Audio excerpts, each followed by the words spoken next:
Hello student, welcome back to BHS Sumati Academy. This is your science teacher Rasmi Dikshit. So we are learning the chapter 8, that is air, water and weather. So in the previous video we have learned about the water, sources of water and about the land breeze and sea breeze.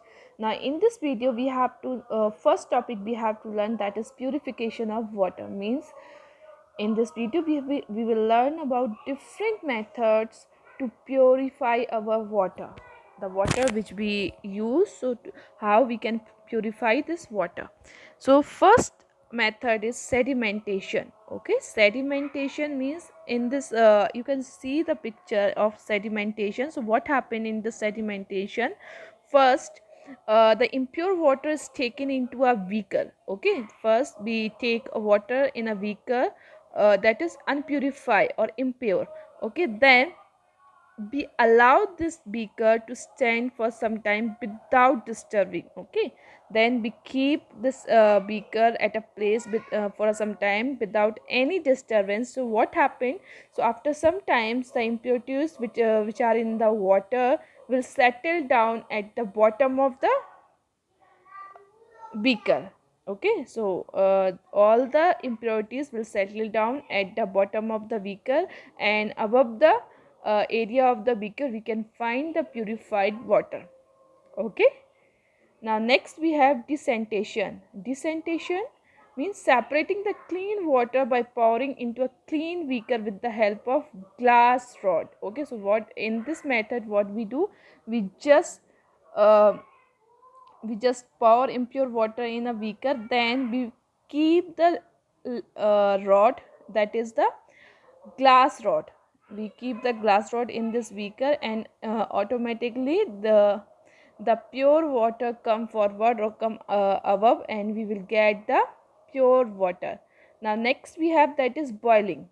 Okay, boiling, all we can do at our home, that we know that by boiling the water, then filtering this water is fit for drinking, as boiling kills the microorganism present in the water. Means when we boil the water, automatically the microorganism which is present in the impure water uh, will be killed. What is microorganism? I have already explained you, the smallest living organism, okay, which we can't see by our eyes.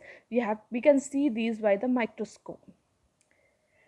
Okay, next we have by using chemicals. Means we can purify our water by adding some chemicals in the water that can kill microorganisms present in the water, and that will make our water safe for drinking. Okay, we can so by adding some chemicals, one of the chemical which is used in water, that is chlorine. Okay, to purify the water, which by adding these chemicals which make our water safe for drinking. Okay, next we have, that is evaporation.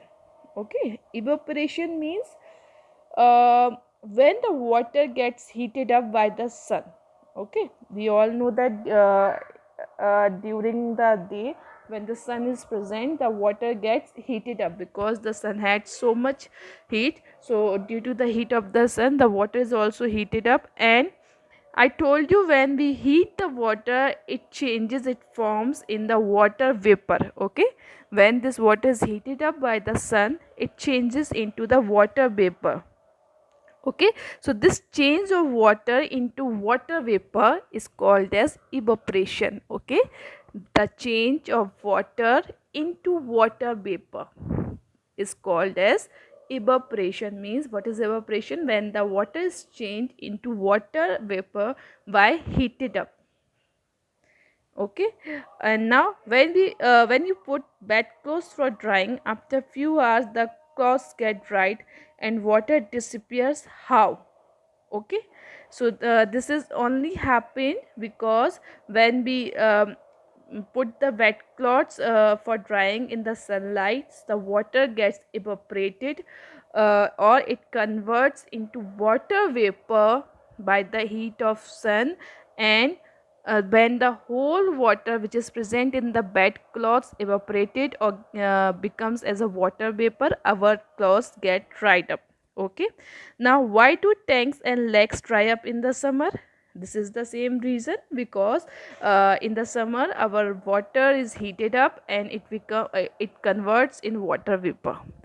And where does the water go? This water goes into the air in the form of water vapor. I told you in the previous classes, then air contains water vapor. When this air evaporated, it mixes up with the air as a water vapor. Sometimes it becomes as a clouds. Okay.